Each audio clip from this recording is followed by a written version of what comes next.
يا مساء الخيرات يا حضرات طلاب دفعة 2024. معاكم دكتور أرسانيوس كرم بتاع البايو.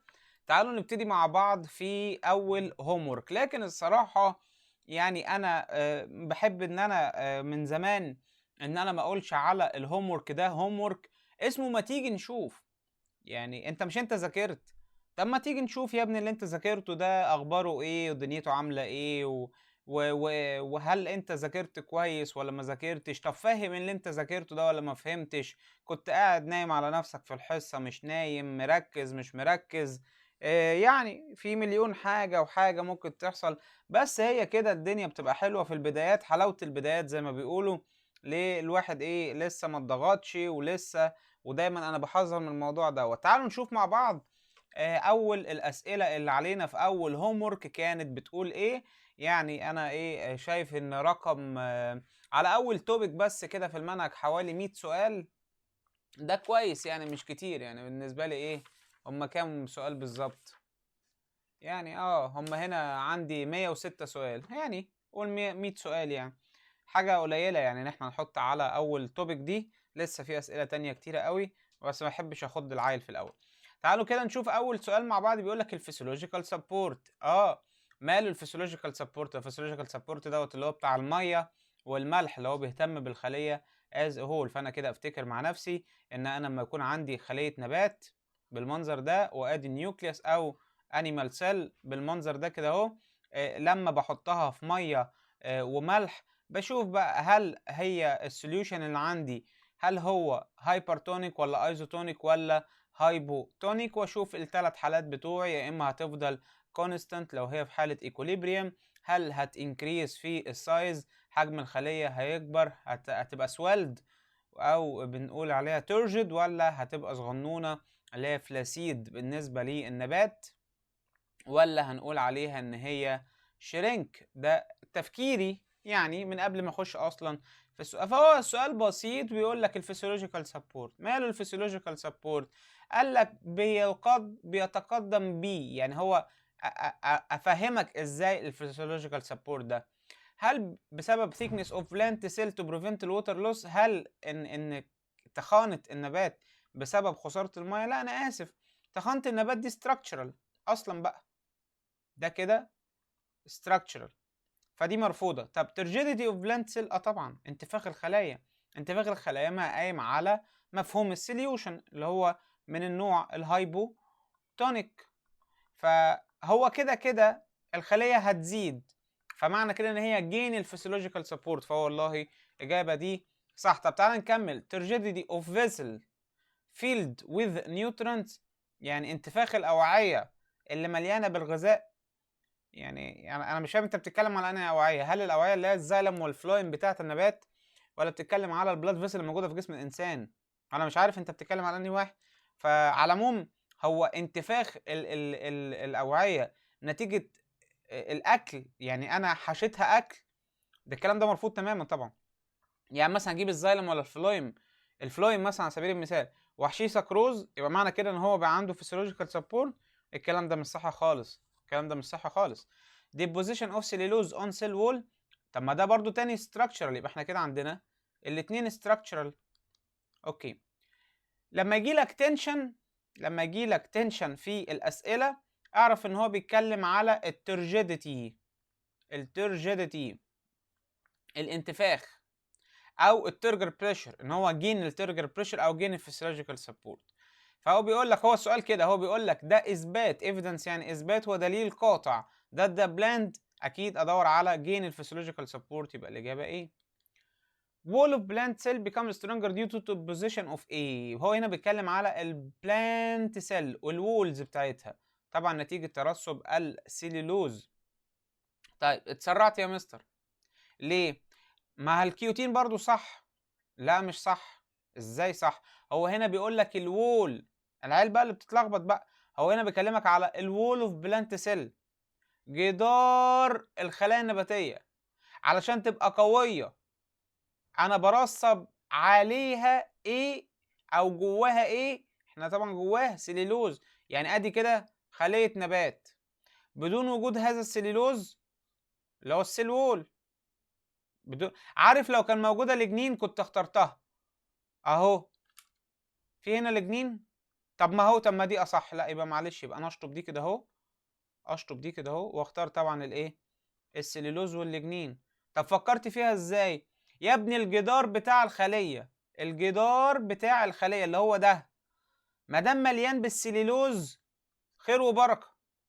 كمان في لجنين اللي هي الاديشنال كومباوند اللي بيبقى موجود بيبقى قوي جدا جدا، ده خير خير خير الف خير وبركة. يبقى معنى كده ان الوولز، الجدار الخارجي بتاع الخلية النباتية، يا اما يكون موجود فيه سيلولوز يا اما موجود فيه لجنين مع السيلولوز. وهو هنا في الاجابه اختار لي الاثنين، فهو بيقول لك عشان يبقى اقوى محتاج ايه يكون موجود فيه؟ طبعا السيلولوز لوحده قوي، زياده السيلولوز قوي زي في الكولينكايما قوي جدا، قوي جدا جدا جدا لدرجه السوليديفيكيشن زي ما احنا قلنا في الحصه، يبقى موجود عندك السيلولوز مع اللجنين. السؤال الرابع بيقول لك from the structural support in the plant، من ضمن ال structural support in the plant. هل هو structural support دي يبقى انا ادور على ايه؟ انا عايز ادور على حاجه فيها deposition بتاع مواد كيماويه. ايه هي المواد الكيماويه اللي عندك؟ لجنين وكيوتين وسيوبرين وسيليلوز، ما دي المواد الكيماويه اللي بتترسب. اوكي، طيب هل الفلويم هو اللي بيعمل لك الاستراكشرال سبورت؟ ده الفلويم ده ماسوره موجود في وسط المواسير بتاعه الاستيم والموضوع انتهى على كده. طيب هل البيري سايكل؟ انا مش فاكر ايه هو البيري سايكل ده. البيري سايكل ده كان موجود في الاستيم اناتومي في سنه تانية ثانوي، وكان بيربط ما بين الاوتر موست بتاع الايه، الاوتر موست ليفل بتاع النبات والانر موست، قصه كده كنا حكيناها السنه اللي فاتت، كان شكلها كده حتى بالاماره. يعني اللي منكم يفتكر المنظر ده كان شبه البوسه. انا دايما بقول ايه، ادي بوسه للبت بيري، ادي بوسه للبت بيري عشان تفتكروه. فدي برضو ملهاش علاقه بالاستراكشر سبورت، لان هي ما فيهاش اي ماده من المواد ديت الا ما رحم ربي السليلوز هنا في الفلويم وفي البيري سايكل ده اجباري. لكن هو بيتكلم على حاجه فيها structural support safe. انا هروح اختار الكولينكايما. ليه اخترت الكولينكايما؟ لان الكولينكايما فيها سيليلوز كتير. فيها ايه؟ سيليلوز كتير في شكل هندسي سداسي ممتع، في شكل هندسي سداسي ممتع اللي هو ايه، في السلوز. فالكولينكايما. طب ليه مش بارينكايما؟ لان البارينكايما طبقه السلوز فيها قليله. فبيقول لك من ضمن الاستراكشر سبورت هي البريمو بتاعت النبات هي الكولينكايما، ويليها السوبر بريمو، نعتبرها كده تو ذا باور 1000 كي، يعني هو السكليرينكايما لان هو قوي جدا. البلانت سيل وول بيكام سترونجر ديو تو ديبوزيشن اوف ايه اللي مخلي النبات سيل وول قوي جدا جدا جدا؟ هو هنا بيتكلمك على السيل وول، يعني ادي خليه نباتيه بالمنظر ده كده اهو، وادي السيل وول كده اهو.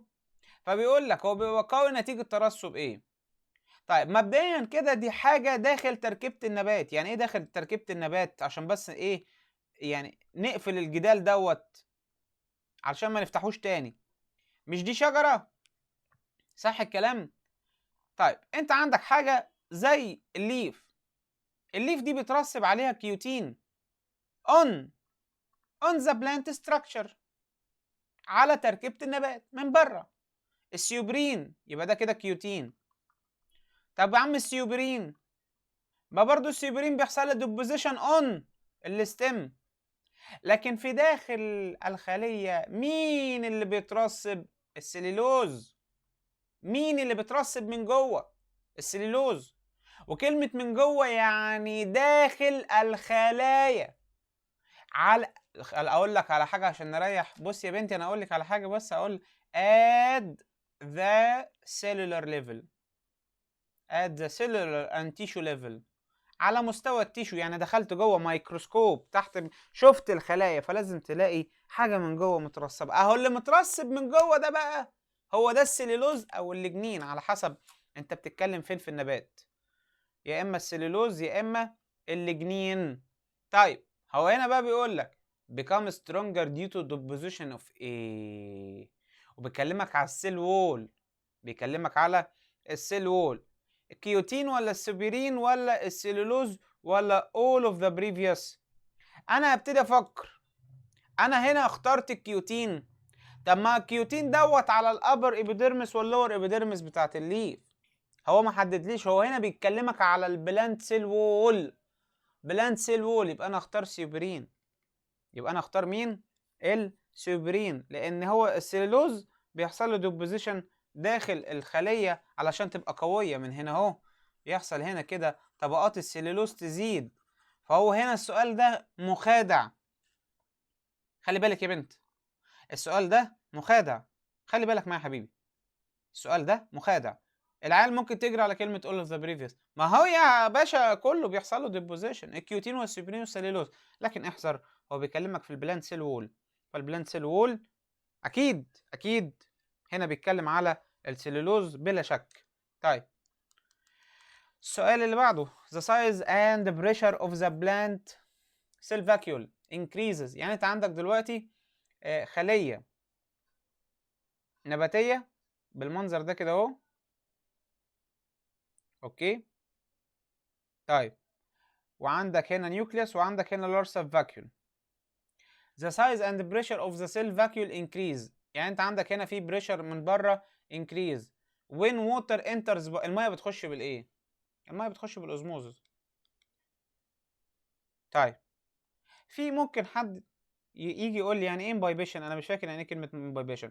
بص حبيبي، كلمه امبايبيشن يعني تشرب، اكنها ايه درينكينج كده اهو. بص هقولها لك بكل بساطه وبطريقه سهله جدا. الامبايبيشن دي اللي هي عمليه التشرب. شفت لما تجيب اسفنجه، والاسفنجه دي تقربها من ناحيه ميه فتشرب لك الميه دي، فهي جوه دخلت ما بين النسيج بتاع الاسفنجه، صح؟ هو ده مبدأ الامبايبيشن. هل الميه بتتعامل مع الخلايا بالمبدأ ده؟ لا، ده الميه ليها اوزموتيك بريشر. العلماء اكتشفوا ان هو ده ضغط يا جماعه، ضغط بجد. ضغط الميه ليها ضغط يا جماعه، ما تستهنوش بضغط الميه. ضغط الميه احنا لما عرفنا اهميته عملنا بيه اللي هو الحاجات اللي بتقطع الرخام والجرانيت. بيبقى مدفع ميه كده، رشاش ميه، كلنا شفنا الكلام ده على الفيسبوك وعلى السوشيال ميديا. بيبقى بتاع كده زي عمود من الميه، بيقدر ان هو يخترق الحاجه عن طريق الحفر جواها نتيجه الضغط بتاع الميه. ليه؟ طيب احنا هنروح بعيد ليه؟ الشلالات الطبيعيه ربنا خلقها هي سريان ميه من منطقه عاليه تنزل على منطقه قليله، بتعمل تآكل مع الزمن في الصخر. ومين يتوقع ان الميه تاكل صخره؟ يعني العقل البشري ما يصدقهاش، لان الصلابه بتاعت انتوا طبعا هتدرسوا بقى الكلام ده في الجيولوجيا، تمام؟ فالصلابه بتاعت ال الصخره، ركز معايا، الصلابه بتاعت الصخره بتبقى اقوى من الميه، ده في مخيلتنا، لكن مع الوقت والضغط الشديد اللي هو الاوزموتيك بريشر قادره ان هي تاكل الصخره بصوره قويه جدا. طب increasing thickness of cell wall، لا، ما انت لو تخنت احنا خلاص بقى اتكلمنا على الريجوليشنز بتاعت الاوزموتيك بريشر. ما انت لو تخنت الجدار، يعني انا لو جيت هنا، تمام، انا لو جيت هنا ورحت عملت كده في طبقه السليلوز دي تخنتها، الميه بدل ما هي كانت بتخش بسهوله هتخش بصعوبه. ليه؟ لان طبقه التخانه زادت. خلي بالك ان كان في حاجه اسمها البرميابيليتي، والبرميابيليتي دي اللي هي النفاذيه، اللي هو ان الحاجه تعدي. يعني جبت مثلا المصفى بتاعت اليانسون والكراويه والحاجات دي كلها، انت بتدلق الميه عدت من المصفى، ده بنسميه بيرميبل، بيعدي كل حاجه، بيعدي كل حاجه. سيمي بيرميبل عامل زي، عارف الكيس النايلون؟ اوكي، اكياس النايلون دي في بعض الاحيان بنقول عليها سيمي بيرميبل، بتعدي بمزاجها. ليه؟ لان تحت الميكروسكوب، مش الميكروسكوب العادي، تحديدا الالكترون ميكروسكوب، هو بيبقى فيه بورز صغيره جنب بعض بالمنظر ده. اوكي، طبعا انا هنا راسمها تخينه جدا، لكن هي في الحقيقه تكاد تكون معدومه. اوكي، بتعدي الحاجه من خلالها. اوكي، بتعدي عارفين الاسترتش بتاع الجبنه؟ اهو ده سيمي بيرميبل. عشان كده الاسترتش بتاع الجبنه ده اللي احنا بيبقى في السوبر ماركت ده، من نفس الخامه ما بنعملش منها اكياس بتاعت اللبن او الاكياس بتاعت الحاجات اللي بنحط فيها السوائل. يعني الاكياس النايلون بتاعت السوائل ده بلاستيك ناشف، لكن التاني ده بيبقى فيه بورز. وبالدليل انا عايزك كده تحط من الأكياس اللي هي بتاعت التغليف دي. حلو، حط بقى ميه بملح واعمل التجربه بتاعت، كان زمان الكلام ده درسه لنا يعني كده في الجامعه يعني. بص كده، كان في تجربه كده عبيطه، يقول لك حط هنا في المنطقه دي كده اهو اللي هو الايه، خلينا نقول عليه بتاع التغليف. حط هنا بتاع التغليف، اللي هو الاسترتش اللي انا بقول لك عليه، واملى هنا ميه واملى هنا ميه، الاتنين قد بعض، الاتنين نفس الفوليوم. بس هنا هنسمي ده A وهنسمي ده B. هنا ايه دوت، هنا ايه دوت، انا حاطط لك هنا ميه بس، ميه ما فيهاش اي حاجه خالص، اوكي. وهنا بي دوت حاطط لك فيه مثلا سولت بتركيز عالي قوي. فايه اللي القاعده بتاعت ارسانيوس بتقول لك ايه؟ الملح يشد الميه. فانت المفروض تعالى بس ايه نغير اللون كده. انت المفروض الميه اللي هنا دي هتتحرك من هنا لهنا، فده بنسميه اللي هو بتاع التغليف ده بنسميه سيمي بيرميابل ممبرين، جدار شبه نفاذ بيعدي بمزاجه، عنده القدرة. طبعا التجربة دي مثلا تاخد معاك مثلا ايه 3-4 ايام عشان تشوف نتيجتها. ليه؟ لان دي مقاسات صغيرة زي ما حكيت لك من البورز خرام كده، فتعدي المية من المرحلة A للمرحلة B. فايه اللي يحصل لمستوى المية هنا؟ هيعلى، مستوى المية طبيعي هيعلى. وهنا ايه اللي هيحصل له؟ مستوى المية هيقل. فبالتالي يعني محصل النتيجة هتبقى عاملة ازاي؟ خلينا نرسم كده الجهاز اللي هو ابو حرف يو ده، هيبقى عاملة كده اهو. وادي البتاع الشفاف اللي احنا قلنا، بلاش بقى سميه بتاع التغليف، خلينا نقول عليه سيمي بيرميابل ممبرين. هتلاقي هنا ان مستوى المية قل، لكن هنا مستوى المية ايه؟ زاد. ليه؟ لان المية اتحركت من المرحلة ايه للمرحلة بي. ياه، هو المية بتتحرك كده عادي يعني؟ ما هو يا ابني هو ده مفهوم الأوزموزس، هو ده أصلا مفهوم روح افتكر كده إيه هو مفهوم الأوزموزس. It is the movement of water. It is the movement of حركة المية from high water potentiality to low water potentiality، يعني من أكبر كمية مية لأقل كمية مية according to the salt concentration، بناء على تركيز الملح. كل ده حماده، والكلمه الاخيره دي حماده، ده الشرط الاساسي. ايه الشرط الاساسي بتاعك يا مستر؟ الشرط الاساسي بتاعي وجود السيمي بيرميبل ممبرين. والسيمي بيرميبل ممبرين ده المثال الشهير اللي عليه هو السيل ممبرين. يبقى احنا لو اتكلمنا عن ايه هو السيمي بيرميبل اللي بيبقى بيعدي نص السيل ممبرين، مين اللي بيعدي خالص؟ السيل وول. عشان كده اقدر اقول ان الميه عدت من السليلوز بكل بساطه. تيجي تقف على السيل ممبرين من بره تخبط، يا مساء الفل، ها عايزين ميه ولا مش عايزين؟ يقوم مين اللي رادد؟ اللارج ساب فاكيول. اللارج ساب فاكيول يقول له ايه؟ يقول له تعالى. فالميه تروح ايه؟ تعدي وتخش. تعالى، فالميه تروح تعدي وتخش. تعالى تخش لحد لما الترجر بريشر الناحيه التانيه يقول له ايه؟ ستوب. الكلمه بقى اللي احنا حكيناها. فهي ايه؟ العمليه كلها فيها كنترول. ما هو سيمي بيرميابل يعني شبه نفاذ، يعني بمزاجه. وحط تحت كلمه بمزاجه دي according to the cell need. according to the cell need، على حسب احتياج الخلية. طب احنا هنروح بعيد ليه؟ تعالى سؤال في منتهى الهبل. يا عم الحاج انا دلوقتي بقول لك ان انت عندك ده كده الايه؟ ده كده البلاد فيسل، عارف الاوعية الدموية انت ايه؟ وده كده تيشو. يعني ايه تيشو؟ يعني نسيج، يعني شوية خلايا كده ماسكين مع بعض. ماشي يا بتوع البيولوجي عشان تبقوا شاطرين كده. طيب ادي هنا الخلايا اهي. طب الخلايا دي عايزه ميه، هتجيبها ازاي؟ وده خرطوم مقفول على نفسه، خرطوم مقفول على نفسه. ما دي برضو خلايا هنا مترصصه كده بس عامله شكل خرطوم.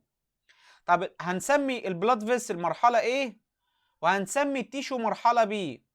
والميه عايزه تتحرك من ايه لبي، هتتحرك بالاوزموزس. اشمعنى دي فهمتها دلوقتي؟ ما انت عارف ان الاوزموزس هي حركة المية، وحركة المية يعني اوزموزس، والاوزموزس يعني حركة المية، وحركة المية يعني اوزموزس. بس هتروح ازاي بقى يا عم؟ ما هتمشي يا ابني. ايه، افهم. دي ماسورة، دي ماسورة المية ماشية جواها، اللي هو البلازما، اللي هو البلاد، الدم ماشي فيه مية. ماشي، هو ماشي في طريقه. طب انا عايز اسيب الخرطوم ده، خرطوم بجد، الاوعيه الدمويه دي خراطيم بجد، عايز اسيبها وانط في الايه، فلازم يكون هنا تركيز الملح عالي، السولتس تركيزها ايه، عالي، عشان تسحب الميه دي من هناك. فساعتها اقول لك الميه اتحركت من اعلى تركيز ميه او اعلى مستوى ميه لاقل مستوى ميه، وهو ده اللي بيحصل في جسمنا العادي. طب هديك مثال تاني. سوري. احنا دلوقتي مثلا واكلين حاجة فيها أملاح عالية، سي مثلا يعني على سبيل المثال العيال اللي هي بتحب تحط التوابل بتاعة الاندومي دي نسبة الملح فيها عالي، حاجة مش حلوة. طيب انت عارف ان انت عشان تنزل الملح بتاع الاندومي ده محتاج تشرب من 3 ل 4 لتر مية في اليوم. ليه؟ عشان تغسل جسمك من الملح اللي انت دخلته ده. اوعى تكون فاكر العمليه كده سهله، يعني اللي هو ايه، انا دخلت الملح في جسمي خلاص مش مشكله، ما جسمي محتاج الاملاح. لا، ما انا لو جسمي عندي احتياطي من الملح، الزياده ده هعمل فيه ايه؟ الزياده ده هعمل فيه ايه؟ انا جسمك بيقول لك اعمل فيه ايه انا دلوقتي؟ طب والنبي هات لنا شويه ميه. فتلاقي نفسك عطشان فتشرب الميه. مين اللي قال لك انا عطشان؟ المخ. المخ عارف ان جسمك ان في سيجنال طلعت له قالت له مستوى الملح عالي، نعمل معاه ايه دلوقتي؟ قال له طيب ماشي، انا هحسسه لك ان هو عطشان. مش كان في حاجه اسمها الثيرست سنتر موجود، مركز العطش؟ اقول له ايه؟ اقول له هات ميه، روح شارب ميه، روح واخد الاملاح وموديها للكليه وايه ومتفلتره وتنزل. جسمنا شغال كده. من الاخر يا جماعه، كل اللي انا بقوله لك ده عشان افهمك يعني ايه اوزموزس ويعني ايه بيرميابيليتي بتاع سنه تانية ثانوي بكل بساطه. يا رب تكون اتفهمت. السؤال اللي بعده بيقول لك بالنسبة للسؤال رقم 7 ورقم 8، السؤال ده ضحك. اوكي؟ اه والله صدقني. Physiological support, structural support and both. The plant possesses different methods for support such as. والله النبات عنده انواع سبورت، ايه هي؟ فهتقول له ايه وهتقول له بي. طبعا هو هنا قايل لك both، فانت اكيد مش هتكتب له سي. بس هي ايه يعني، جت كده غلطة من الايه، من السؤال، ويلا بقى على الله. بيقول لك ترجيديتي، عايز تشيلها خالص شيلها ولا كأنك شايفها. ده ترجيديتي اوف، طبعا ترجيديتي يبقى اكيد ايه، depend on physiological support. اوعى تقول ان الترجيديتي بتاعت الدراي سيد، هو بيقول لك انت عندك فاكهه مدريه. يعني ايه مدريه؟ متشال منها الميه، مجففه. طب انا علشان اخليها ترجد، يعني هي دلوقتي مجففه، زبيبه مثلا على سبيل المثال، هي مجففه ما فيهاش ميه، عايزه تنفخ، يبقى انا هعتمد على الاستراكشرال سبورت؟ يا راجل حرام عليك، اكيد هعتمد على الفسيولوجيكال سبورت. فايبر سيلز مالها، اند ستون سيلز مالها، ما ده كده السكليرينكايما ار اكزامبل اوف سكليرينكايما. يا جدع ايه يا عم ده، حاجات جميله. هو ايه الاسئله مش ناويه تعلى ولا ايه؟ physiological support depend on the presence of. الفسيولوجيكال سبورت بيعتمد على الليجنين ولا السليلوز ولا السيل فاكيول. شوف، طبعا انا هنا هختار السيل فاكيول، تمام. هو هنا بيكلمك على اعتماد الاساسي، فانا هختار سيل فاكيول. لكن لو حبيت ان انا احط نفسي مكان الوقت الفلحوص المحظوظ اللي بيبقى عنده مخ شغال، يقول لي ايه؟ يقول لي طب انا عايز اسالك سؤال، هو مش السليلوز ده هو اللي بيعدي الميه؟ اقول له اه السليلوز هو اللي بيعدي الميه. قال لي طب مش هو ما دام عدى الميه يبقى كده هو ساعد ولا بص يا كابتن، بص الله يكرمك، في فرق ما بين ان انا اللي بعمل الحاجه دي وانا باثر في الحاجه دي. يعني انا مدرس، يعني انا اللي بعمل، انا الذي اقوم بهذا العمل، مفيش حد مكاني هيدرس لك، فانا اللي بعمل لك الموضوع ده. لكن انا ممكن اثر على التدريس لو غبت، لو ما حضرتش الدروس، لو مش فاهم مادة علمية، لو مش بحلل لك واجب، لو مش بديك ملزمة. مع كل دي مؤثرات بتعلي من شأن الايه، الحاجة اللي انا بعملها. على نفس الفكرة بالظبط الفسيولوجيكال سبورت، مين الاساسي اللي مسؤول عنه؟ السيل ساب فاكيول، لان السيل ساب فاكيول هي اللي بتشد الميه.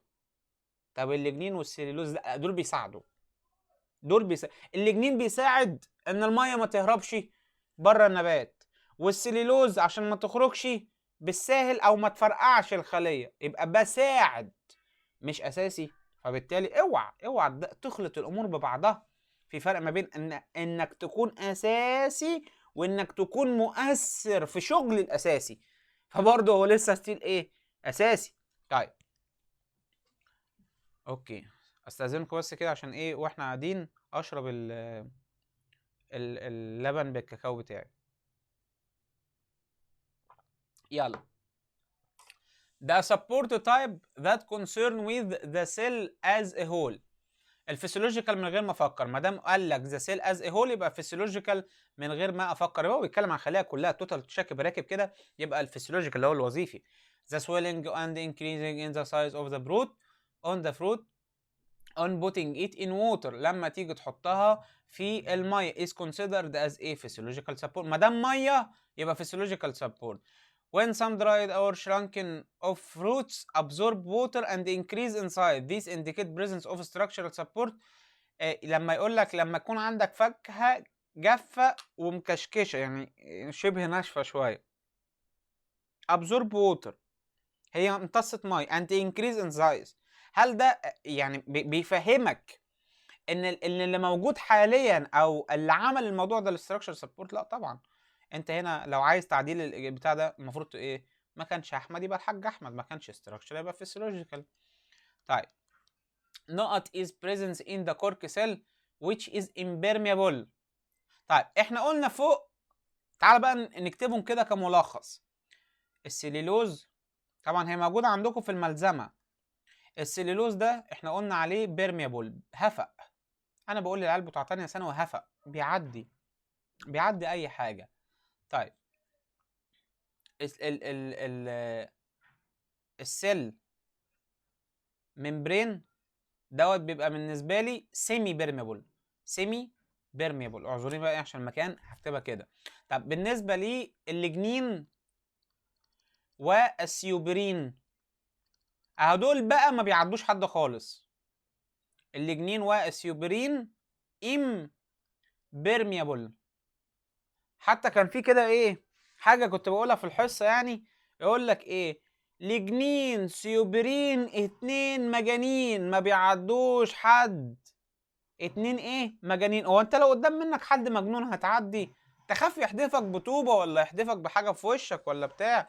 فبالتالي اللجنين والسيوبرين ايه؟ امبيرميبل، ما بيعدوش ايه؟ ما بيعدوش حاجه فمين هنا الحاجات اللي ايه؟ اللي امبيرميبل.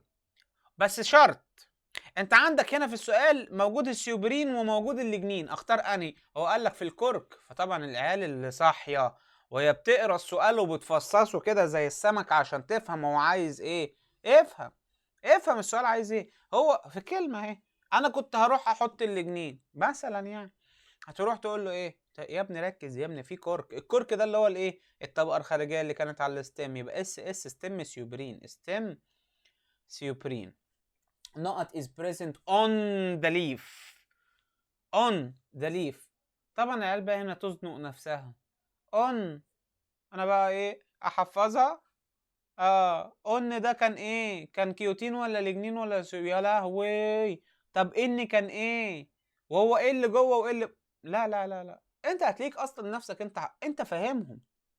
الاون يبقى كيوتين وسيوبرين وسيوبرين، ممكن نسميها ايه؟ آه كات سب، او سب كات. حلوه كلمه سب كات دي، سب كات، تحت، قطع تحت المشروع، سب كات. اوكي. طب وان، الان ده اللي هو الايه؟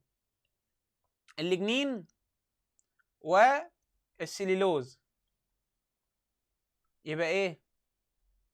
اي ما فيش غيرها بقى، ايه؟ سلجنين، سلجنين، عشان ايه تفتكرها كده، سلجنين على بعض كده، سلجنين.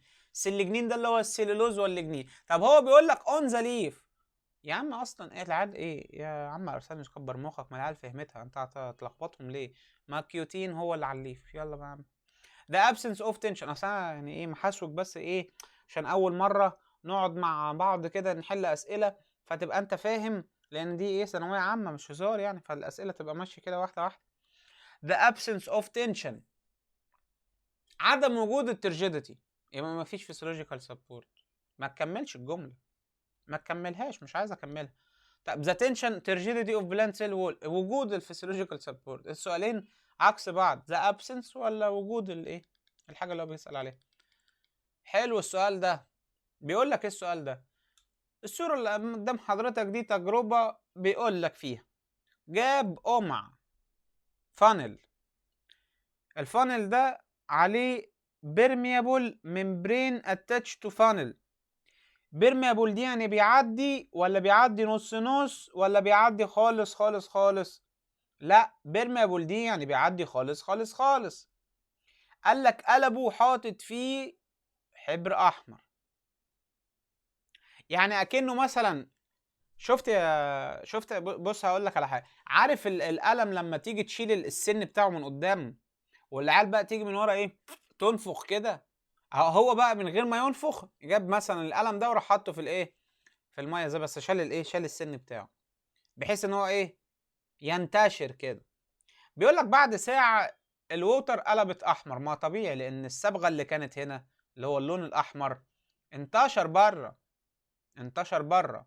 طيب what is the most likely reason، ايه هو السبب لهذا اللون او التغيير في اللون، بدل ما كانت الميه شفافه اصبحت احمر؟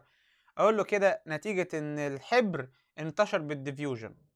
وتعريف الديفيوجن هي حركه اي حاجه، اي حاجه من الهاي كونسنتريشن لللو كونسنتريشن، هي حركه اي حاجه، سولت، شوجر، برفان، حبر في لبن، هباب ازرق، اي حاجه من الهاي كونسنتريشن لللو كونسنتريشن، زي بالظبط الطاقه السلبيه، ما ده انتشار يا راجل. نشرت الطاقه السلبيه، نشرتها ازاي؟ عيل كئيب او بنت كئيبه قاعده بالليل تتفرج على مسلسلات تجيب النكد والفقر، قاعد عمال يتفرج، اتشحن بقى هاي كونسنتريتد اوف احباط، نسبة الإحباط عنده تجيب الكآبة. أول لما يجي يلاقي ناس مش محبطة، إيه ده؟ أنتوا مش محبطين؟ طب أهو، ويقعد يتكلم مع ده شوية وده شوية وده شوية، نشر الإحباط ما هو مركز، نشر الإحباط بتاعه. طب تعالى أمثلها لك بطريقة تانية. أنا لما أحب كده أنت فاهم، جيب بقى أنت فاهم البرفيوم بتاعي أرش من على أول الشيء، وهم عارفين إيه ده، أرسانيوس رش البرفيوم بتاعه ليه؟ ريحته حلوه، نفاذه، النفاذه دي انتشر ليه؟ لان الهواء ده بيتحرك دايناميك. انت دلوقتي الاوضه ما كانش فيه ريحه برفيوم، نتكلم بقى جد شويه، الاوضه ما كانش فيه ريحه برفيوم، والتركيز في الازازه قبل ما ارش، النت ريزلت بتاعه الموليكيولز بتاعه البرفان في الاوضه زيرو، مفيش برفان في الاوضه. طيب الاول لما ارش البرفان انتشر، خرج بكمية كبيرة من تركيز عالي، من تركيز عالي لإيه؟ لتركيز قليل. فنفس الفكرة بالظبط، الحبر هنا كان بتركيز عالي، خرج لبره بالإيه؟ بالتركيز القليل، وهو ده مفهوم الديفيوجن أو الانتشار. ودي نفس الطريقة اللي بيخش بيها الملح الأملاح جوه النبات وبتطلع وبتخش الخلايا وعندنا احنا والكلام ده كله. هو الديفيوجن. Which of the following doesn't have a control on the movement of water؟ مين اللي ملوش كلمة على المية ما يقدرش يسيطر عليها؟ تعال نقرا. اللجنين لا، المية بتخاف من اللجنين لأن اللجنين ما بيعديش حاجة. السيوبرين ما بيعديش، فدول مستبعدين لأن دول رعب المية بتترعب منهم موت. السلولوز هفا السلولوز هفا يعدي كده ولا كأن حاجة، المية معدية من قدام منه ما تتكلمش. مين جوه اللي يقفشه؟ السيل ممبرين. يقول له بطاقتك عايزين مية ولا ما انا اللي اقول لك تخش ولا ما تخش. عملية مش سايبة عم حمادة. look at the following cell. بص على الصورة، مالها حلو، خلية مفسية وخلية منفوخة. the opposite cell. ده ايه ده، animal cell ولا plant cell؟ حمص cell.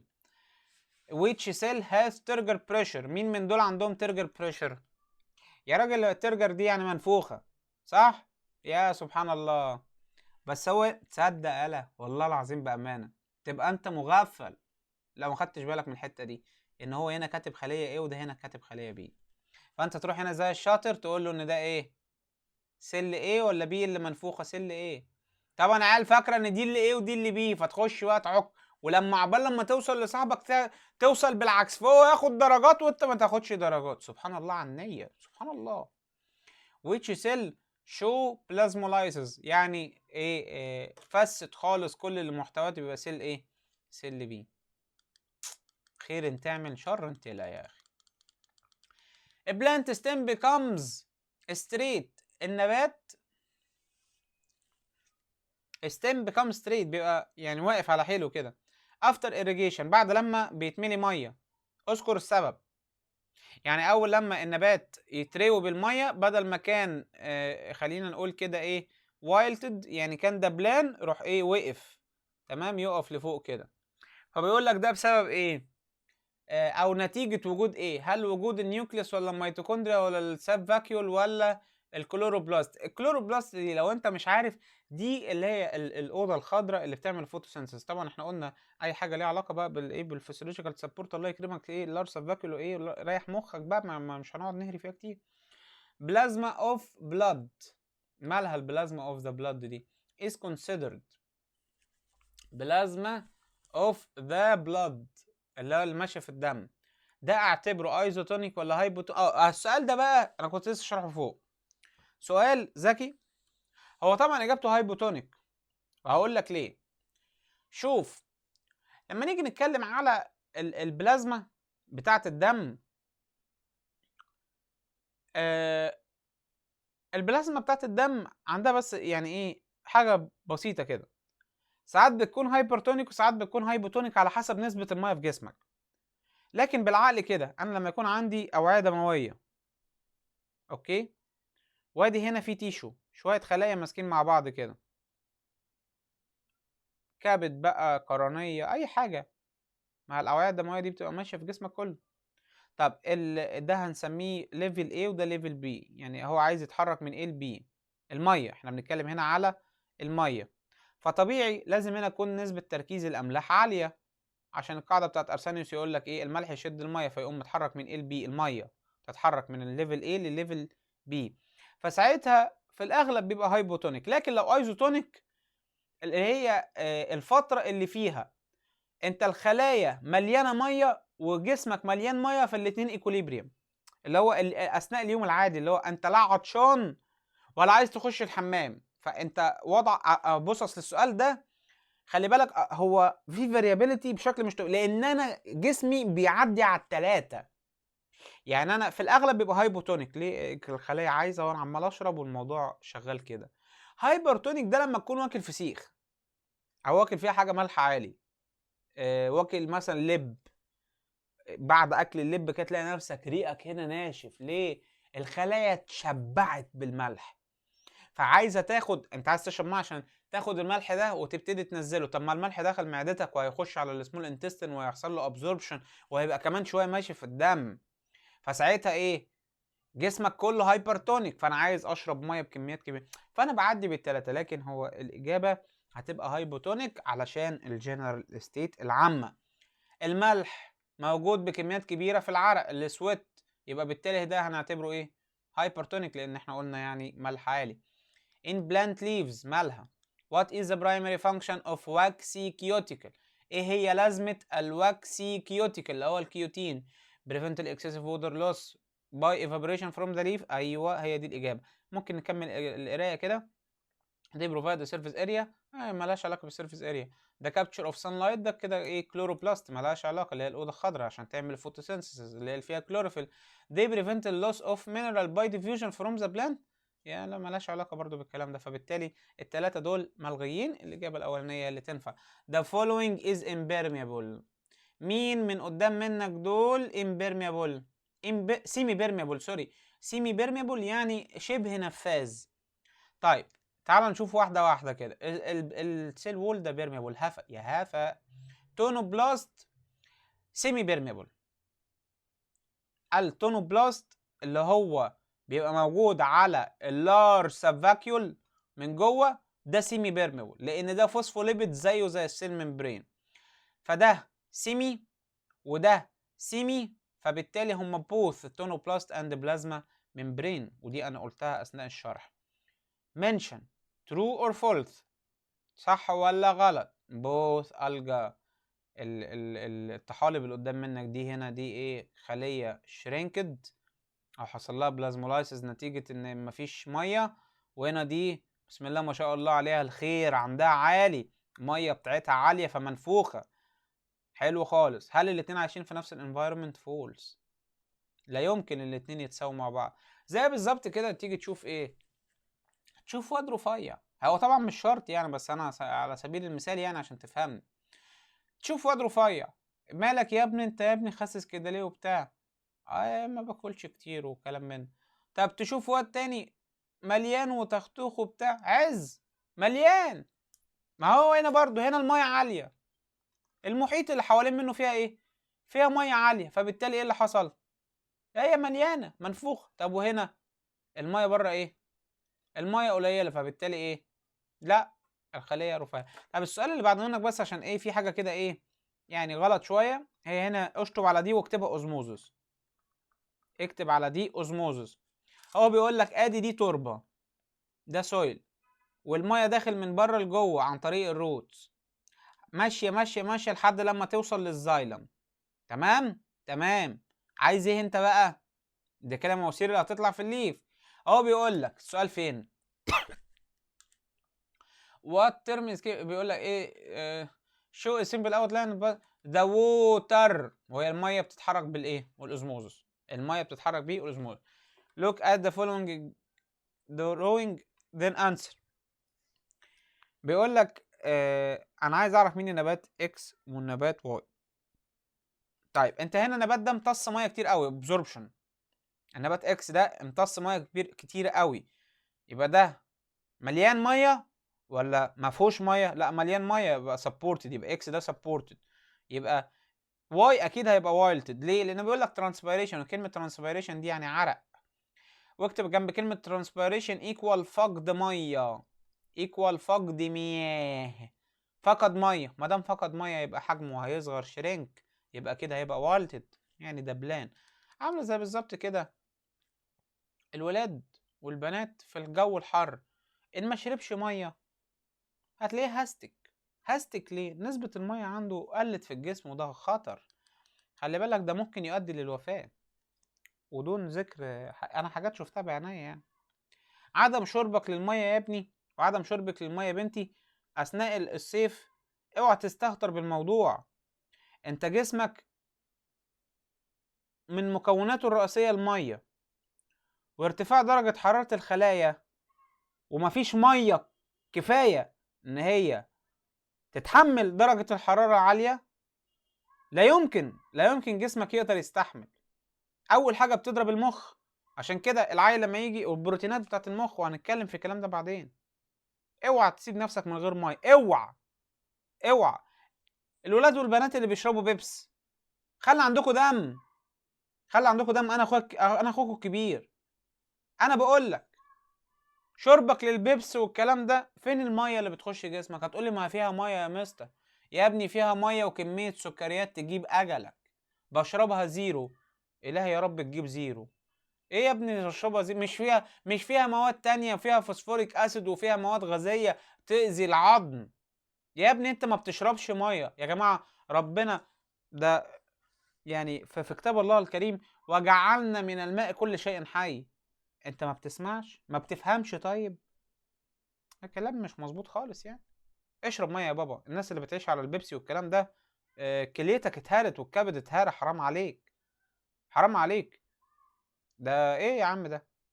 اصل الموضوع ده انا بقابله في المدارس، وبقابله في كل حته في السناتر، وبشوف البت تبقى مهستيكه: عظمي وجعني. عظمك وجعك بقى بسبب ايه؟ ما بسبب القرف.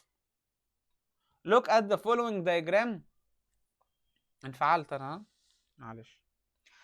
Look at the following diagram showing different plant cells soaked in different solution. انت عندك different plant cells، نبات مختلف، حطيناهم في different solution with different concentration، يعني كله different في different.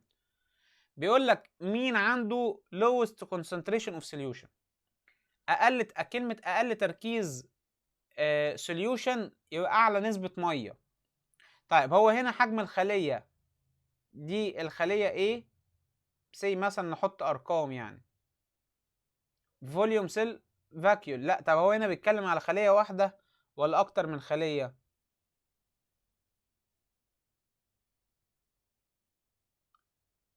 هو ممكن يقول لك يعني ده النتيجة. هو قصده هنا السؤال ده ان هو النتيجة، لان هو هنا كاتب على الواي اكسس فولي اون سيل فاكيول، يعني ده حجم الخلية. فهو هنا قصده السؤال، هنا قصده ان دي خلية واحدة ده حجمها مثلا، وبعد كده جه هنا صغر، وبعد كده هنا كبر شوية، وبعد كده هنا رجع تاني. فهمتوا حاجة؟ يعني هو بيتكلم على نفس الخلية بس في اوقات مختلفة. طيب عايز ايه انت بقى؟ مين عنده اقل تركيز يعني اعلى كمية مية يبقى ما اتنفخت جامد؟ يبقى دي. طب هل هنا دي زي ايه؟ لا طبعا اكبر، يبقى دي. يبقى انا اختار هنا دي. highest concentration يبقى اعلى تركيز ملح، يعني حجم الخلية قل، يبقى بي. يبقى انا اختار بي. هي السؤال كله قايم على القاعدة الذهبية: الملح يشد المية. برافو برافو برافو اللي نطقها. experiment was done on potato. جبنا بطاطس، ماشي يا طنط بطاطس، صوابع ستريبس، وبعدين with the same length. حطيناهم في 6 انابيب، وكل واحده فيها تركيز من السكر بنسبه معينه. فبيقول لك ده اللي بالابيض قبل التجربه، اللي بالاحمر، او انت هيبقى عندك هنا بقى في الملزمه عشان مطبوعه ابيض واسود هتبقى ايه؟ اسود. length of after بعد التجربه. طيب هو هنا قبل التجربه كان عالي، وهنا بعد التجربه قلت، يبقى هو كان محطوط في هايبرتونيك سوليوشن. يبقى انت هنا ايه ده؟ هايبرتونيك سوليوشن. ده هنا ايزوتونيك. ليه ايزوتونيك؟ لان الاتنين ايكوليبريم. طب انت هنا حجم الخليه زاد، يبقى انت ده كان محطوط في هايبوتونيك عشان كسب ميه. اوكي. طيب هنا بص، هي زادت حاجه بسيطه فهايبوتونيك، بس مش هايبوتونيك قوي يعني، فاهم؟ حاجه قليله. هو هايبوتونيك بس ايه؟ مش هايبوتونيك بنسبه الميه فيها عاليه قوي يعني. خلينا مثلا نحط ستاندرد ان ده مثلا تركيز 0.8 اللي هو تركيز الخلية العادي. يبقى ده هايبرتونيك، ده هنا قل ده قوي ده. يبقى انا محتاج رقم اعلى من ايه؟ هايبرتونيك اعلى من ال 0.8. فهنا مثلا ده 3. يبقى انت كده ممكن نقول ان ده الكونسنتريشن، يبقى ده 3%. ايزوتونيك يبقى 0.8%. طيب ده هايبوتونيك قوي فخليها مثلا 0.1%. طب ده 0.75. كده اتفهمت على ما اظن يعني. هو بص، هو هايبوتونيك بس مش قوي يعني. الفرق بينه وبين الايزوتونيك حاجه بسيطه، وبالدليل ان هو اتنفخ حاجه بسيطه.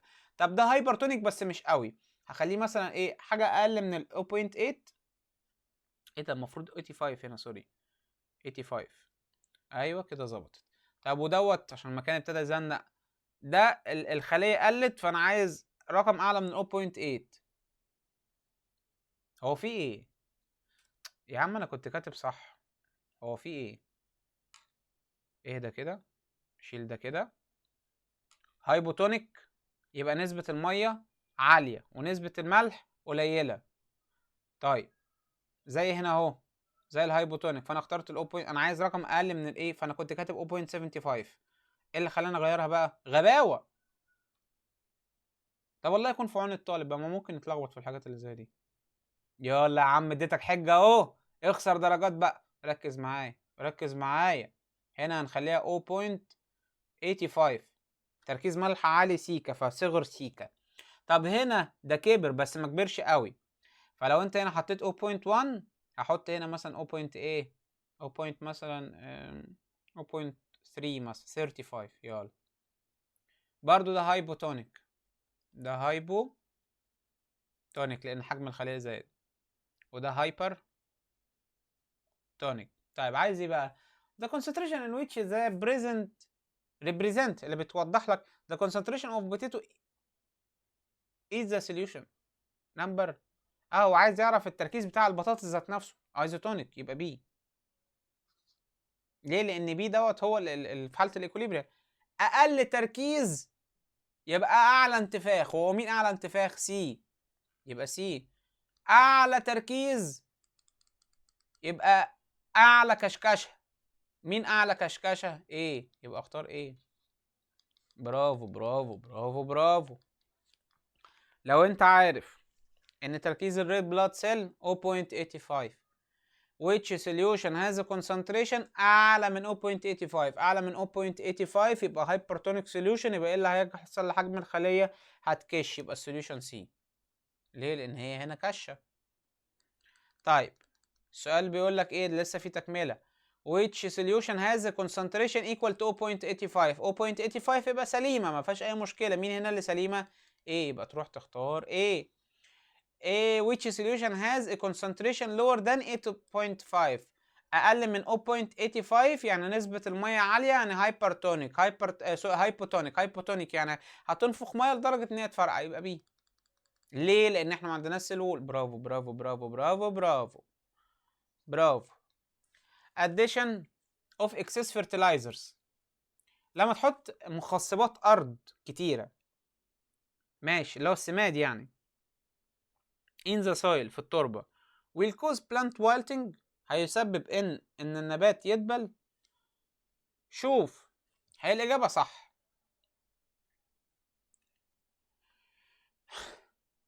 في قاعدة بتقول لك ايه،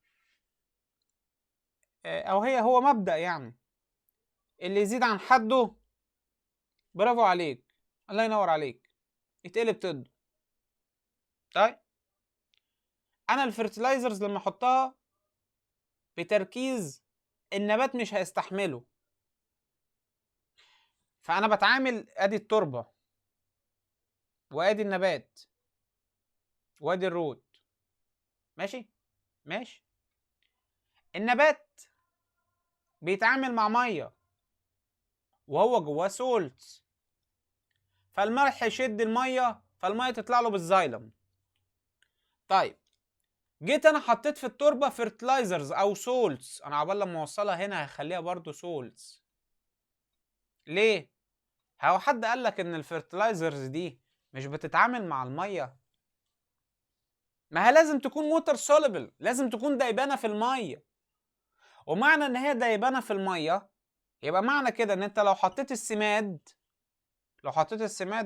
السماد ذات نفسه هيشرب شويه من الميه اللي النبات محتاجه. فانت كده بتأثر في نسبه الايه؟ بتأثر في نسبه الميه اللي هتخش جوه النبات فهيدبل. دي فلسفه. خلي بالك ان السؤال ده يعني في اسئله كده انا لما اجي احلها اقول لك السؤال ده فلسفي، السؤال ده فلسفي. طيب ممكن علي يجي يفكر يقول لي ايه؟ يقول لي لا، هو مين قال لك ان هيخليها تبقى وايلتنج؟ ده دور الفيرتلايزر. اوقفه على طول، اقول له دور الفيرتلايزر ان هو يقوم كفاءة النبات. انا ما عنديش مشكلة، ده صح، ده صح الصح، هو ده الصح اصلا، انت صح جدا. لكن انا بكلمك في مبدأ ميه وملح وفسيولوجيكال سبورت. اللي انا حكيته هو ده اللي هيتطبق. structural support help physiological support. طبعا الاتنين سلاح ذو حدين، الاتنين بيأثروا على بعض بشكل مش طبيعي. طبعا يعني انت الكيوتين منع خروج الميه، حافظ لك على الفسيولوجيكال سبورت بكل بساطه. الكيوتين، تاني الجمله دي، الكيوتين حافظ لك على الميه، حافظ لك على الفسيولوجيكال سبورت، فالاتنين بيساعدوا بعض. كلوروبلاست فوتوسينثيسيس هيلب فيسيولوجيكال سبورت اوف ذا بلانت. طبعا انا السؤال ده كنت حاطه في الشرح واتكلمت فيه، لان الفوتوسينثيسيس هيعمل لك الايه، الستارش يتخزن جوه اللارسا فاكيول تسحب الميه بالاوزموزيس يحصل سويل. ما هي اللي بتسحب الميه، هي اللي بتبقى عندها شراهه ناحيه الميه، بس اندايركت. الموضوع ده هتلاقيه ما دام فيه لفه كبيره قوي نقول عليه ايه احنا في البيولوجي، نقول عليه اندايركتلي. بص هو ليه تاثير بس مش مباشر، مش مباشر. زي بالظبط كده لما يكون واحد عامل حوار بس انت فاهم من بعيد قوي، يعني هو مش ظاهر في الصوره، مش هو الاساسي. هو اللي ظاهر في الصوره عندي اللارسا فاكيول. ومين اللي جوه اللارسا فاكيول؟ الستارش. طب وايه اللي جاب العلاقه الفوتوسينثيسيس للستارش يا ابني؟ ما هو اللي عامله اصلا، ما هو اللي بيعمل الستارش الفوتوسينثيسيس. فالستارش بيجيب ميه، ما عندناش مشكله عشان نخليها تنكريز ويبقى عندها فيسيولوجيكال سبورت. لكن هو مين اللي عمل لك الستارش اصلا؟ ما لو الفوتوسينثيسيس ما اشتغلتش مفيش ستارش، مفيش فيسيولوجيكال سبورت. طيب physiological support depend on chemical phenomena، تعتمد على ظاهرة كيميائية، while structural support لا، هو العكس. هو الجملة دي أصلا غلط، لأن هي المفروض العكس، لأن الفسيولوجيكال سبورت هي اللي فيزيائية، مية وملح، فيزياء بقى، فيزيكس. لكن الستراكشرال كيمستري، كيوتين وسيوبرين وسيلولوز ولجنين، مواد كيماوية تترسب. Thinking of a human is more to occur in fresh water than salty water. سؤال out of the box، سؤال out of the box. ان الواحد يغرق في المية العذبة ولا في المية المالحة؟ في المية العذبة. الكلام ده صح. ليه؟ روح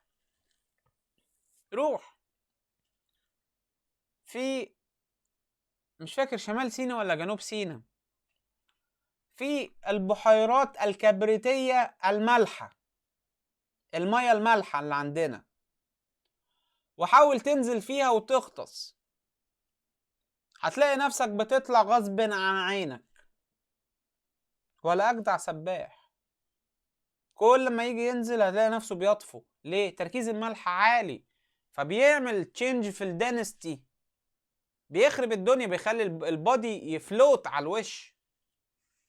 ده سبب وجود الملح بكمية كبيرة. طب انزل عوم في النيل، ولو ان النيل ده كنا نقول عليه نيل زمان ايام المياه العذبة، لكن دلوقتي بقى في صرف مجاري وفي صرف مصانع واللازم منه، فدي طبعا ملوثات للمية ونعتبرها املاح في الاول وفي الاخر. لكن لو احنا بنتكلم في بيور ووتر، لا طبعا البيور ووتر انت مفيش حاجة رفعاك، فتلاقي نفسك ايه؟ غطست مية تقيلة، بيقولوا عليها مية تقيلة، يعني بالبلدي كده بنقول عليها مية تقيلة. الصورة اللي قدام منك دي خلية منفوخة، ايه؟ خلية منفوخة او عادية، ودي خلية كشة فلاسيد، او بنقول عليها شرينك. The cell dropped in hypertonic solution، اللي وقعت فيه ملح عالي بيه، لان يحصل لها شرينكج. طيب واللي موجودة في مية فريش وشاربة مية لما قايلة يا فريش، ايه؟ حلو، حلو خالص خالص خالص. في التجربة we have 3 strips of potato A B C. انت عندك A و B و C. one is boiled، واحدة اتغلت في المية لمدة 3 دقايق، جبنا شريحة غليناها، والتانية حطيناها في مية عادية distilled water، مية عذبة أو مقطرة، والتالتة حطيناها في مية بملح. طيب وده حجم الواي اكسس، هنا حجم البطاطس، هنا ايه؟ ده حجم البطاطس زاد قوي، وده زاد بس مش قوي يعني. سي ده اللي قل خالص. سي ده اكيد ما دام قال لي يبقى ده ايه؟ هايبرتونيك سوليوشن او السولتي سوليوشن، يبقى ده سي. هروح كده زي الشطار سي. طب اللي محطوط في الديستلد ووتر مليان ميه، ايه؟ عرفت منين؟ ما دي هتبقى بي بقى، اللي هو الغلط. انا الصراحه ما حبيتش اغلس على العيال، لان المفروض السؤال ده كان البويلد يتجاب الاول. وعلى فكره لما بيجي مثلا في امتحان يحطوا البويلد الاول، يحطوا البويلد الاول، لان العيال يبتدي يفكر طب غلط، غلط دي يبقى المسام وسعت، يبقى الميه دخلت جامد ومش عارفه ايه. مفيش الكلام ده، مفيش الكلام ده خالص. هي بتتهري ده نتيجه ضعف الخلايا وامتلاءها بالميه بكميه محترمه. لكن لما تيجي تشوف تاثير الديستلد ووتر، لا لا لا، الديستلد ووتر بسم الله ما شاء الله عليك. طب معايا ممكن يجي يفكر معايا يقول لي ايه؟ طب ما انت لسه قايل اهو بلسانك، انا لسه مفكر دلوقتي بتفكير الطالب. طب ما انت لسه قايل حالا ان انت ميه وغليتها. طب انا هسأل حد متخصص في الموضوع ده. احنا دلوقتي لو جبنا بطاطس، نعمل بطاطس مهروسه، جبنا البطاطس وحطيناها في الحله وغلينا عليها، هو انت حاطط ميه عاديه ولا ميه بملح؟ السؤال مش قايل. انت بتتكلم جد ولا بتهزر؟ هي هتفرق؟ طبعا هتفرق. ما انت لو حاطط ميه بملح، ربما يكون الخلايا هي هتتهري نتيجة ارتفاع درجة حرارة وضعف السليلوز، تمام؟ فحتى القشرة بتتشال منها بسهولة واللازم منه، وهتبقى طعمها مملحة كمان. يبقى معنى كده ان الملح دخل جواها. ليه؟ الستارش والميه اللي جوه البطاطس هي اللي امتصت الملح. يا راجل ده انت لو في طبخه بوظتها والملح زاد منك بتحط بطاطس عشان البطاطس بتمتص الملح. الناس اللي بتحب تشرب شوربه خضار يقول لك ايه؟ انت ما تكترش الملح قوي لان البطاطس بتمتصها. فلما بتيجي تاكل البطاطس في شوربه الخضار تلاقي طعمها مملح قوي، بقيه الخضار كله يبقى طعمه مش مملح. ليه؟ لان هي بتمتص قوي الملح. فهنا السؤال ده برضو فلسفي.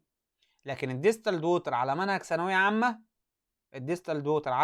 الثانويه العامه، لا طبعا خد حذرك جدا، لان انت الديستلد ووتر هو بالنسبه له هايبوتونيك قوي.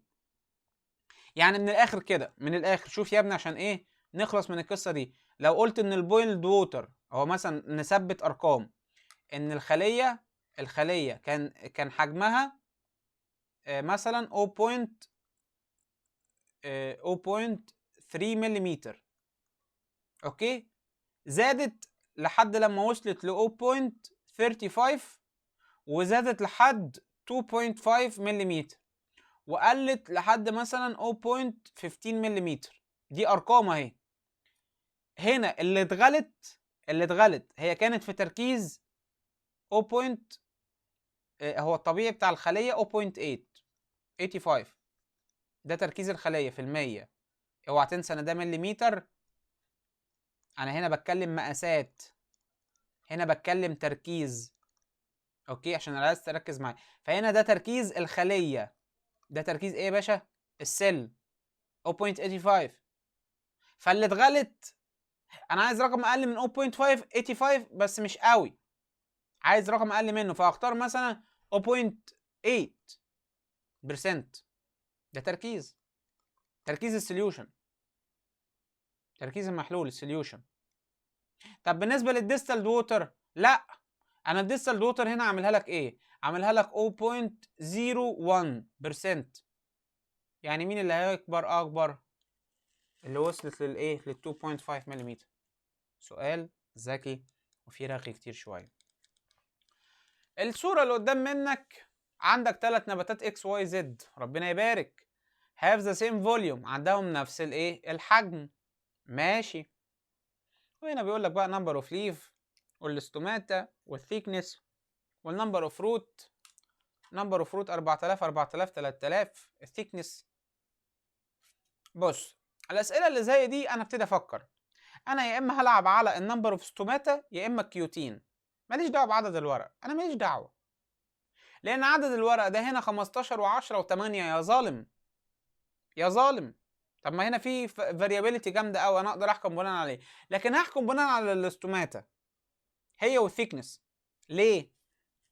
تعال نبص مع بعض كده. النبات دوت عنده 100 استوماتا، يعني بيخسر ميه، بيخسر ميه. طب 150 بيخسر ميه اكتر، 200 ده بيخسر ميه اكتر اكتر اكتر اكتر. ليه؟ فتحات عنده كتيره. يبقى ده كده واحنا ماشيين كده اهو، احنا مواثقين خساره الميه اللي هو الترانسبيريشن بتزيد ولا بتنكريز ولا بتديكريز؟ بتنكريز، زايده. ليه؟ لان القوه اللي بتخرج الميه كتيره، 100 150 200، بسم الله ما شاء الله.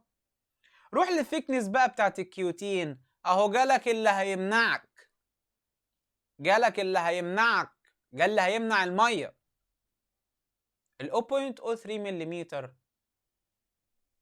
لا، هي بص، هي مش هتمنع قوي الصراحه بقى، مش هتمنع قوي.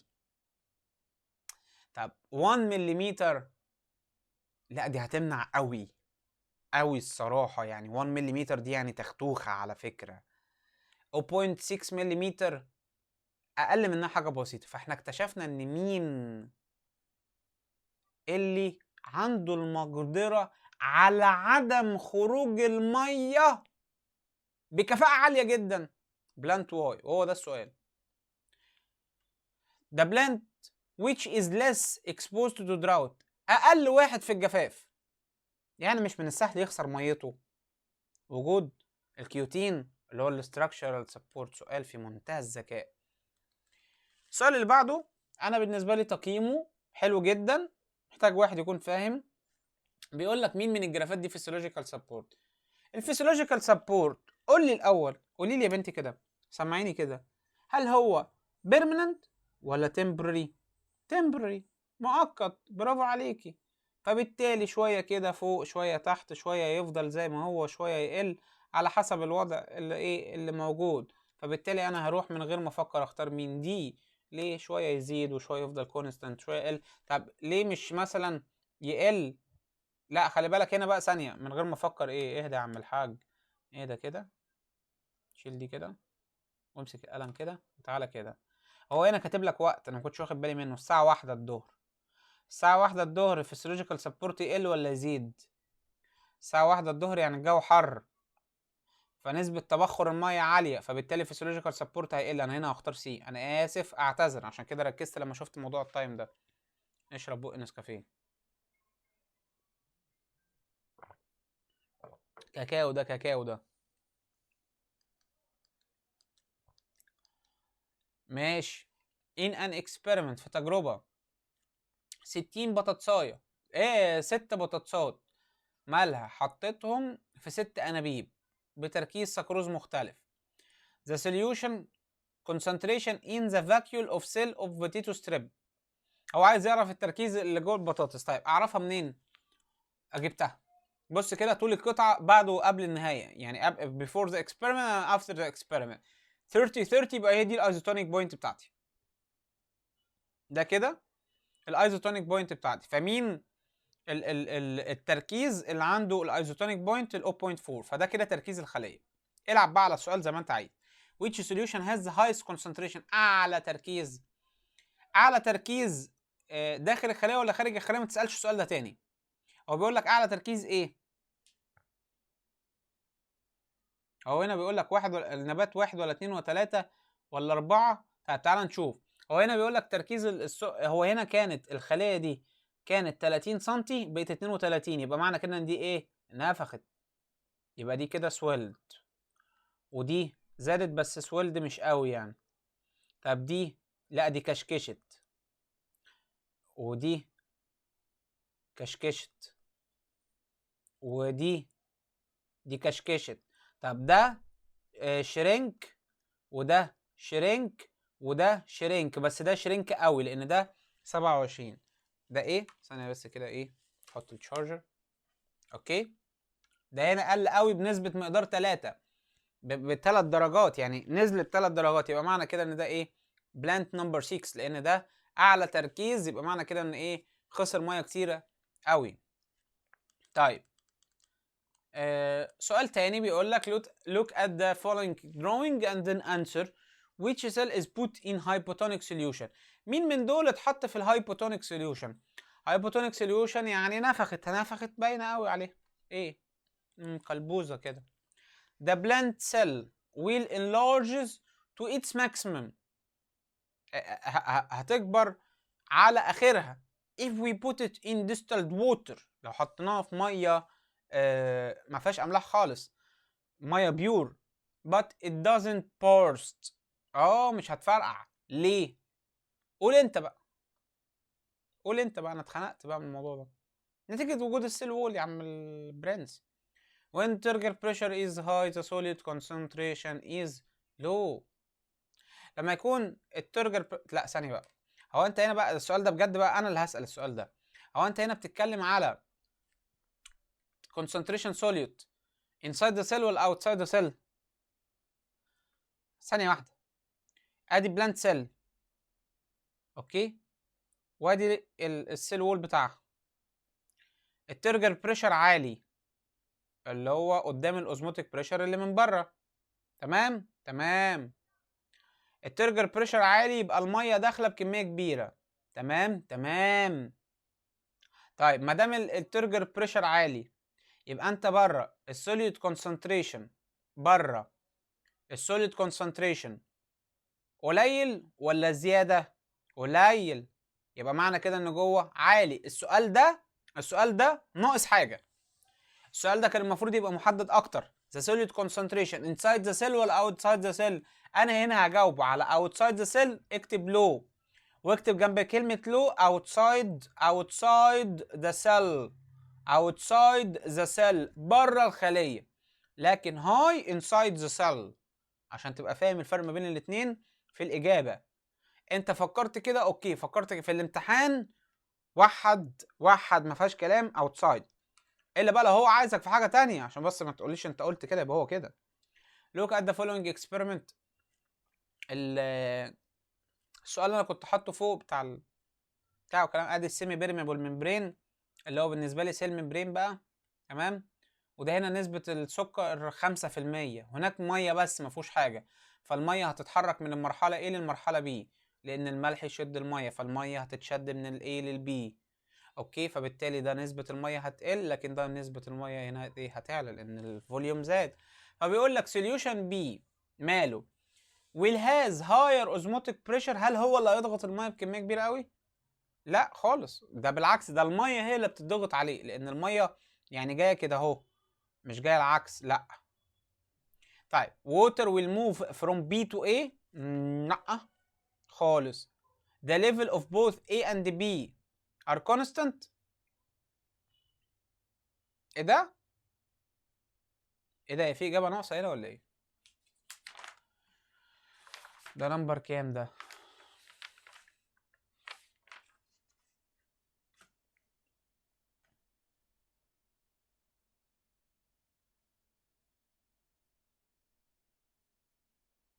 لا مش هو السؤال ده،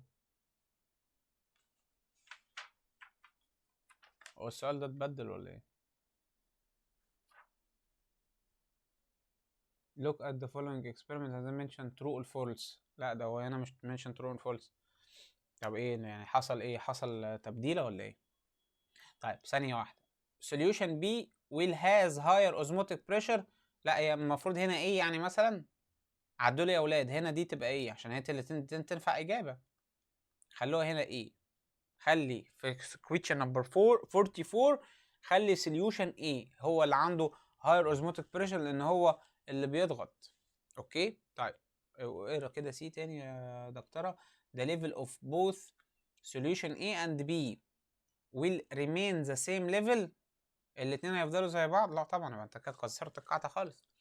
طيب هو انا مش عارف السؤال دوت لما اتنقل ازاي كده. هو على العموم بصوا انا هنا ايه عشان عامل نسخه لنفسي look at the following experiment، نفس السؤال هو تمام، بس بقول لك ايه بقى solution B will has higher osmotic pressure. انا هنا معدلها اهو انا خدت بالي انا وانا ايه بصلح لنفسي، هي المفروض هنا بدل B دي ايه يبقى انا كده زي عملت صح اهو. عدل عندك يا حبيبي في الملزمه سؤال رقم 44 A بدل كلمه سوليوشن B خليها سوليوشن A. اوكي، لان هنا في غلط. وهنا المفروض لو احنا بقى عايزين نفهم بقى ان السوليوشن الميه هتتحرك من A ل B مش الايه، مش العكس. the level of both solution A and B will remain. لا غلط، يبقى ايه دي غلط، دي كانت غلط بس هنا عدلها، فهي دي هتبقى الاجابه الصح. وهنا المفروض علميا ان الميه هتتحرك من A ل B. اوكي، وسوليوشن A and B will remain. لا بالعكس، ده B increase in volume و A decrease in volume، هتقل ايه في الحجم بتاعها او كنسبه ميه. photosynthesis have an indirect rule. الفوتوسينثيسيس have an indirect role in preservation of احنا قلنا السؤال ده اكتر من مره بكذا صيغه يعني. which cell represent the change، مين من الخلايا represent the change which will occur if you put salt on fresh potato strip. ايه اللي هيحصل لما تحط ملح على بطاطس؟ تصدق انا خدت بالي من السؤال ده دلوقتي. ماما ساعات في بعض الاحيان مثلا لما تجيب مثلا بطاطس وتقطعها عليها رشة عليها ملح والكلام ده، ممكن تكون عشان ايه مثلا؟ تخليها تطرى شوية. ماشي، طب يعني العموم يعني هتبقى ايه الإجابة سي، لأن هي كشكشت شوية يعني تطرى شوية بدل ما هي كانت ناشفة، ممكن يعني. طيب هو صحيح بيحطوا ليه ملح على البطاطس لما تكون لسه متقطعة؟ طب ما علشان تبقى مرمشة أكتر تسيبوها زي ما هي. ده في حاجات في المطبخ الواحد يستعجب منها يعني، والله ده بيعملوا حاجات غريبة بس مش فاهم يعني، مش فاهم ايه مدلولها العلمي يعني.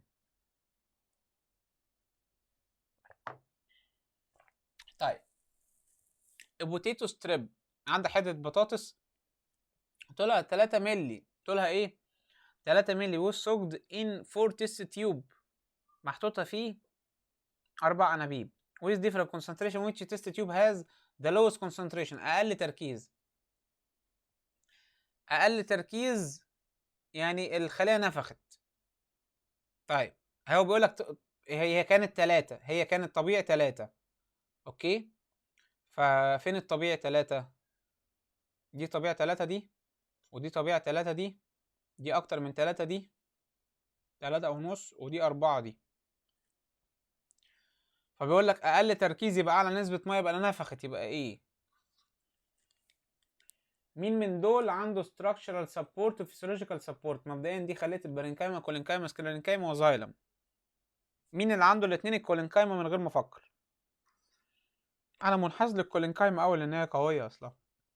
طبعا السكليرينكايما اقوى، انا ما عنديش مشكلة، لكن الكولينكايما تمتاز ان هي تقدر تخزن ميه وتقدر تنفخ حاجه بسيطه مش قوي يعني حاجه بسيطه، وهي عندها سيلولوز كتير يعني ده ستراكشرال، وتملى ميه يعني فيسيولوجيكال.